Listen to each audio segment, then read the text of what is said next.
This is Shaun Sport in podcast form. Well, I mentioned this before, but it's a grand final rematch this Saturday when the West Coast Fever take on the Melbourne Vixens. We're looking to fill the RAC Arena like we did for the grand final. Green Get Army. down there. Wear your green. Fever supporters, you can get tickets from Ticketek, by the way, and we're joined by our goal shooter extraordinaire, Sasha Glasgow. Sasha, good morning. Good morning, guys. Now, Sash, you were MVP in the grand final, if I'm not mistaken. I was, yes. So what do you get, like a car or something? Yeah. No, I just got some money. So, Oh, a bit of yeah. cash. A lot of money? Oh, no, What are we just like talking a about? little bit of money. Yeah, like, but we like did get money. Hundreds or like, did we break a thou? Or Yeah, a thou. Oh, okay, Yeah. nice. Did you get a bad for novelty an hour's check with work. that? Yeah, I Was it did. a novelty check? Yeah, so got like a little check, and then we also got some money as well. All of us who for the were grand in the final 10. win. So yeah, we Congratulations. first year that they got prize money. So That's it was weird. Yeah. You've won all this money. You didn't bring any breakfast Yeah. in. So That's so strange. Or Very coffee. strange. That's No. weird. That way the Fever had been holding back to not win a premiership until there was prize money. Exactly. Yeah. We clutched at the right Way to moment, I time think. it. What I liked about the year was because you're under pressure from the beginning of the year because everyone's having to go about salary cap issues and stuff like that over Yes. the previous time, but you were able to come back after being handicapped to just go through the year and have an absolute belter. Yeah, absolutely. I think the year before it was like having those 12 points was such a strain on the group. Yeah. And for us to still make finals, obviously we came third, so we just missed out on the grand final. So it almost felt like this year it was just unleashing it. And then when we got to the finals, Yeah. obviously we hadn't beaten Vixens before and they clipped us 3 times because they beat us at Team Girls Cup, obviously both times in the year.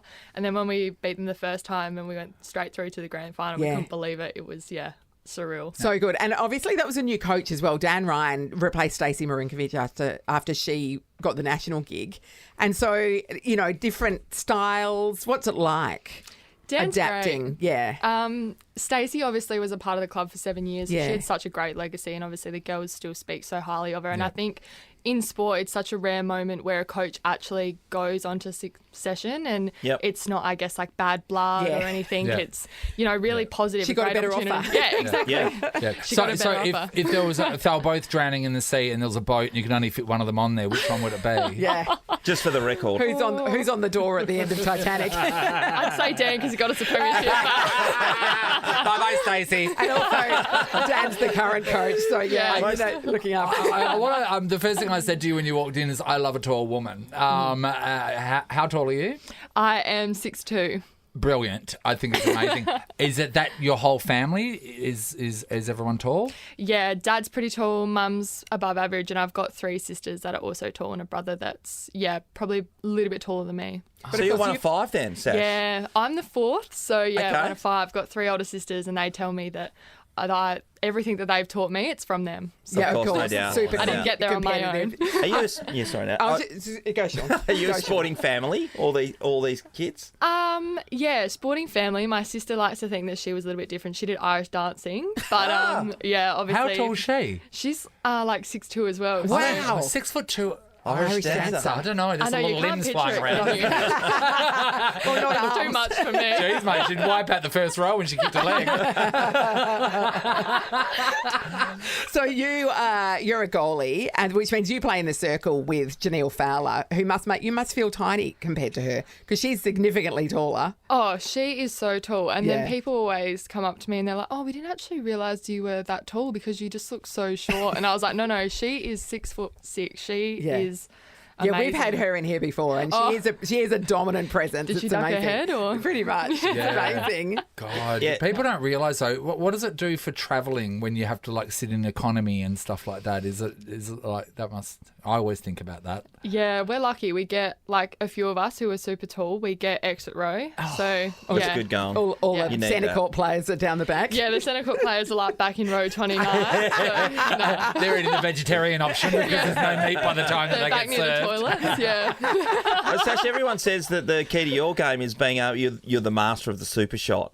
When that came into the competition, I reckon it was one of the better changes we've seen in recent times because when you go to netball, I didn't like it. You didn't like it, Nat? No, You're a I didn't like it traditionalist? because, I'm a traditionalist when it comes to netball. And what I didn't like was because international netball doesn't play to those rules. So I just was worried that it was going to kind of weaken our ability to play international netball if you're playing sort of a different version. But if you can hit a nationally. long shot, you can hit a shorter shot. Sasha, can you explain to me and some other people at home what's the super shot? So the Super Shot is the new zone. It's the arc it came in 2020, where in the last 5 minutes of every quarter, so we've got 15-minute quarters. So for the last 5 minutes, every shot that you shoot from that arc is worth 2 points. Love it.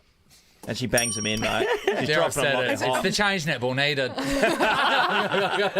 It's good when they go in, though. Yeah, Like, that's right. It is great. when you're missing from the arc, it is a little bit of gut-wrenching feeling. I'm just hoping that I'm lucky because I've got Janelle back there getting my rebounds. Yeah, that is a bit of a Yeah, I'll bonus. just keep putting them up for her. Sasha, a time at the moment in women's sport in particular, cricket's gone through the roof. We're seeing IPL now, $500,000 to go and pay 6 weeks of cricket. AFL are chucking a heap of money into their competition, and you can see that women are going to get $200,000-$300,000 within a couple of years. Netball, are you seeing it being able to keep up in that area? And also, do you see people changing sports regularly? Because there is a few that have gone from footy or back and forth.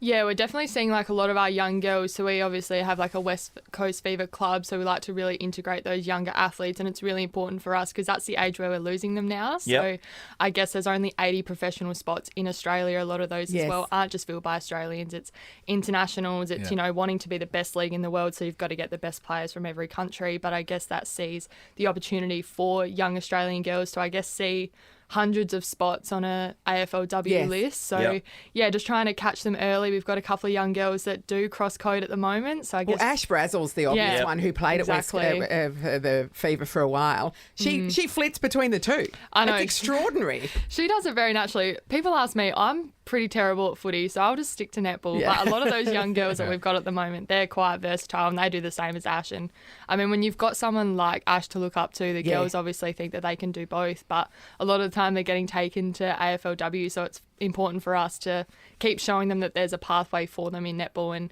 keeping them in our sport, hopefully, as long as Most they definitely. How many tall girls are you losing to Highland dancing? can. I would say there's a very big percentage to Highland dancing. I think that's very niche.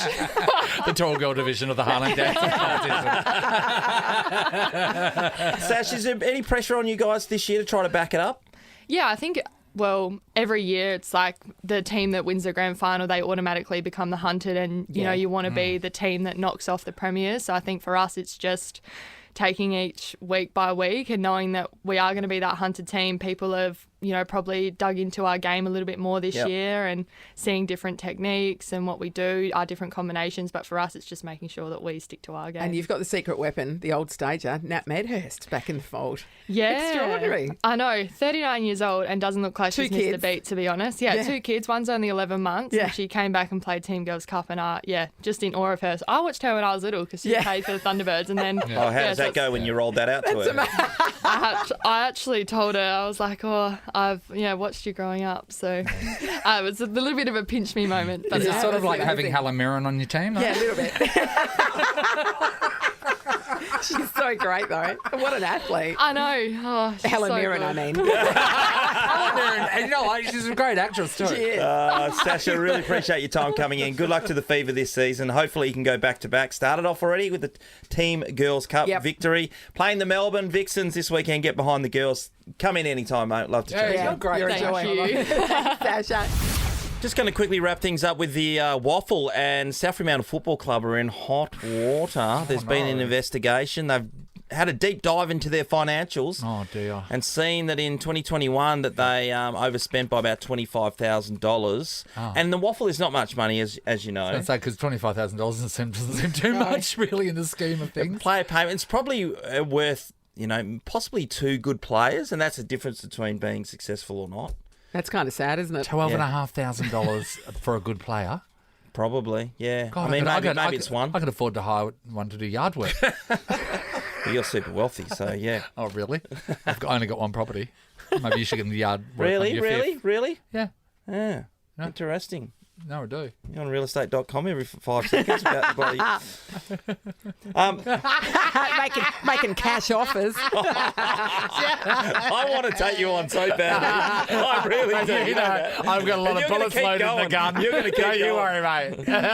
I'll get you. So they're going to start the season with docked 8 points to begin with. So they're 2 games behind as the season gets underway. That is a big deal for South Fremantle. I also noticed a lot of their players. There's been 3 of their well-known players that are playing amateurs this year, and I think this may be a part of the squeeze of the salary cap. So they've gone to play for North Fremantle in the amateurs. Oh, have they just? And one of them is Hayden Schloith, and Hayden... Schloith? Yeah, Schloith, That's not easy. Schloith. How do you spell it? S-C-H... S-C-H-L? L? I think Oith. maybe... Oith. O-I-T-H? Yeah, something like that, yeah. Slough. Well, Hayden was on the Dockers list for a an E number on of the end? years. S-C-H-L-O-I-T-H-E. Wow, I've never heard of the Sloith family line. Well, Hayden was on the Dockers list for a couple of years, and I worked with him back in my time down there, and he's probably should have won the Sandover medal a couple of times. So he's so top echelon decent player. Yeah. So yeah, he's going to play amateurs this year for North Fremantle, and they've got a number of South Fremantle guys. So I wonder if they knew about this, and then, you can go and play amateurs and get paid. What are you talking money. about? They're amateurs. How are they paid money if it's an amateur league? Just like country footy leagues. But they don't call themselves amateur. They're literally the amateurs. Brown paper bags exist in the amateur football league and certainly the country football league, and a lot of people try to go down that route to be able to dodge the tax guy. I'm not saying that's happening. I just You But told us clearly- you haven't paid tax for 10 years. You did say that. I pay a lot of Especially on tax. those overseas properties that you... No, we don't talk about that. No, again, we don't talk about those It's a ones. bit weird. What about You got to write a list, Shaun. Jeez, mate. Nothing about what I say about done? Megan, You're the done? kids, or the overseas properties. Far out, mate. All the money I bury out in the hills. That's a whole different thing. Think about the money I bury out in the hills. Good luck to South Fremantle this year. They're going to need it. Shaun Sport is a Nova podcast. For more great comedy shows like this, head to novapodcast.com.au.